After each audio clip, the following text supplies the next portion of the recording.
Publication de nouvelles données économiques aujourd'hui. Et attention, il y a des nuages noirs dans le ciel du Québec en ce moment. Allons en parler avec le sénateur Clément Gignac, qui est économiste, ancien ministre à Québec. Bonsoir, Monsieur le sénateur, merci d'être avec nous. Donc, M. Gignac, la nouvelle d'aujourd'hui, le PIB, le produit intérieur brut du Québec, en recul de 0,3 % en octobre, deuxième repli mensuel consécutif. Je vous pose la question tout simplement, est-ce qu'on est à la porte d'une récession, selon vous? Je pense que c'est un peu prématuré de parler de récession qui s'en vient. Premièrement, si on regarde l'ensemble des indicateurs, non pas juste le PIB, mais on regarde les revenus, d'autres indicateurs au niveau du logement, etc., ça répond pas aux critères de récession. En fait, c'est plutôt localisé, hein, c'est beaucoup dans le secteur manufacturier.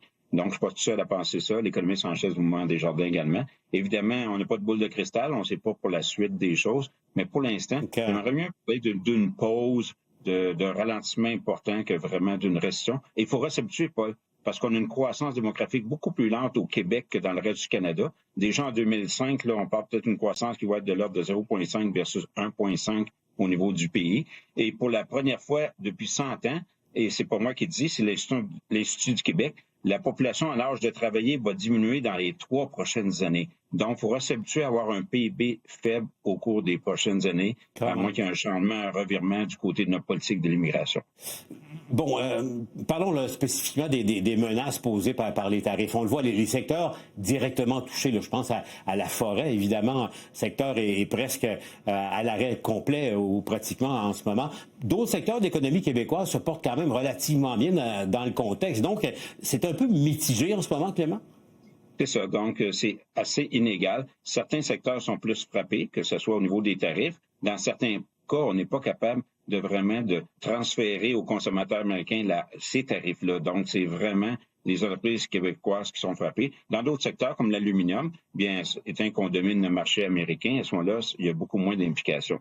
Donc, clairement, les tarifs font mal, c'est inégal. Et aussi, ça dépend si votre entreprise, petite entreprise, est assujettie aux tarifs ou pas, parce que l'ASEUM, le bouclier que représente l'ASEUM, nous protège de 90 % des échanges des tarifs des États-Unis. Mais par contre, il y a des produits qui, eux, sont soumis aux tarifs américains. Donc, clairement, c'est très inégal d'un secteur à l'autre, même au sein du secteur manufacturier, Paul. Monsieur Gignac, vous avez eu aujourd'hui au Sénat le ministre Dominique Leblanc là, qui est venu répondre à vos questions. Vous avez vous-même, Monsieur Gignac, des liens avec des parlementaires, avec des gens d'affaires. Vous arrivez de Washington il y a quelques semaines d'ailleurs pour rencontrer des gens d'affaires américains. Qu'est-ce qui se dit en coulisses là, sur les tarifs de Trump? Est-ce qu'il y aura une autre vague, l'impact de tout ça? Bien, les gens d'affaires aux États-Unis sont prudents. Hein. Sur la place publique, ils ne s'expriment pas beaucoup parce qu'ils ont peur de représailles, mais il y a un appui de la part des gens d'affaires pour appuyer l'ASEUM. Nos chaînes d'approvisionnement sont tellement intégrées entre le Canada et les États-Unis que ça ne ferait pas de sens de ne pas avoir un renouvellement. Mais est-ce que ça va être l'ASEUM ou ce sera une entente bilatérale entre le Canada et les États-Unis? C'est ça qui reste à voir. Mais il y a quand même un support. Et là, avec la Cour suprême, parce qu'on voit très bien que les contre-pouvoirs existent aux États-Unis, l'État de droit est toujours là.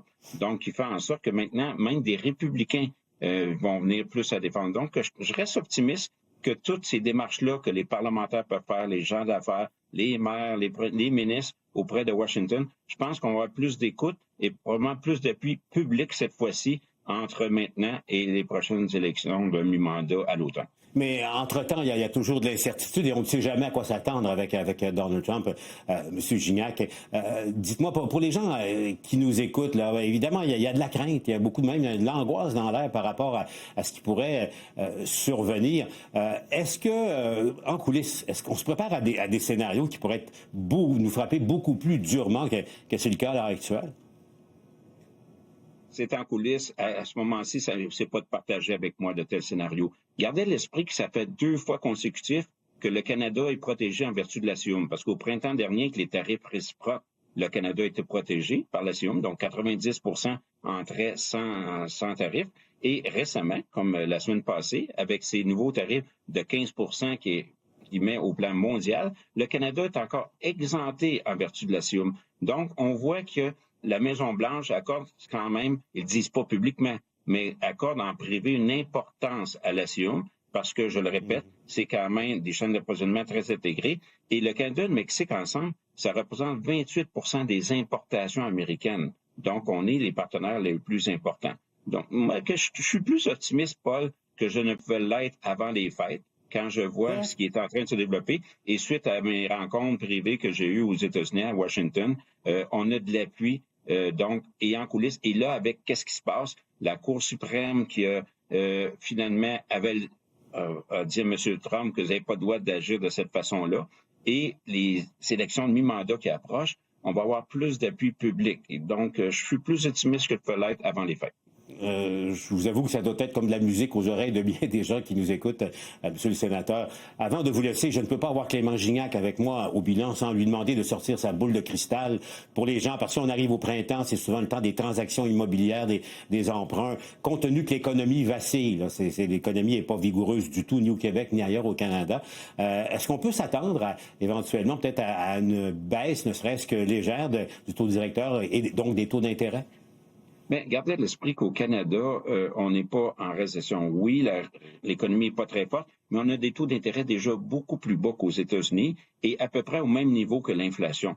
Donc, à moins qu'on tombe en récession, Paul, je serais surpris d'avoir d'autres baisses du taux directeur.